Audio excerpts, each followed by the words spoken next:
Hi, my name is Melinda Peinado, and I live in Austin, Texas. I have a Mazda 5, which has had many doggies in it, and yes, I have a driver's license.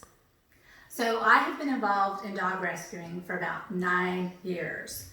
It started when we wanted to adopt a dog, and so I started looking at a rescue group to see about adopting a Jack Russell Terrier.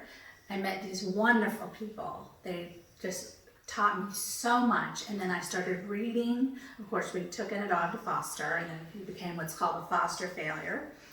And I started reading and learning so much about the whole situation.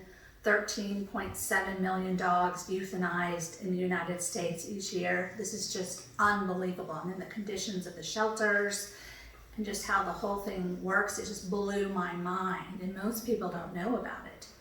So I got hooked. Few things have really hooked me in my life, and this was one of them for sure.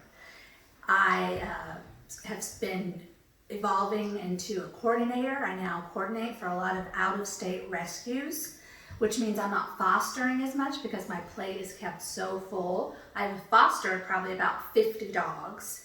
Our family gets involved. We've had mom and puppies here. But in my whole rescue effort, I would say I've probably saved about 1,000 dogs. I'm always looking for foster homes, and the shelters around Texas know me really well, and we pull from the various code red lists in all the shelters in Texas. And I have all these connections with out-of-state rescues. Consequently, I'm really involved in transportation. We have to set up transportation for the dogs that we adopt out. We're sending out transports every month. And I physically have done some of the transporting, but we set up legs of transports, and we have transported dogs all the way to Canada and regularly to the Pacific Northwest and the Northeast. My husband calls it the Underground Railroad for doggies. It's been life-changing for me, and it has been so life-changing for the volunteers that have gotten involved. I would say a story, there's so many, of course, so many. If you've saved 1,000 dogs, there's 1,000 amazing stories. One story that stands out to me is a dog named Nina that we saved. Originally, the story goes, the family saved her and her brother from Mexico, and then they weren't doing a good job taking care of them. They reached out to our rescue group to see if we could help them. And so we were ready to take Nina and Nino, which eventually changed to Nevo and Nina. We were in the process of getting them from Robstown up to me in Austin.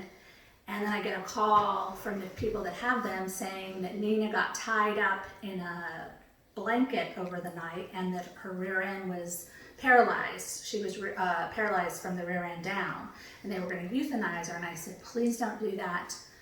Get her to a vet. We'll take care of it from there. I worked with the vet, went and picked them up in Victoria, and got her and her brother to my house late at night. She was in a lot of pain, so she was whimpering in the crate. But we were going to get her to the vet the next day to really get diagnostics done. And Nina was paralyzed from the rear end down, but I opened her crate in the morning to take her out to potty outside. Her brother was coming out too to potty outside, and she dragged herself out to the yard to go potty, like nothing was wrong with her. And she was so happy, and she rolled around in the grass. I could not believe this resiliency in this paralyzed pup. And sweetest dog you've ever met.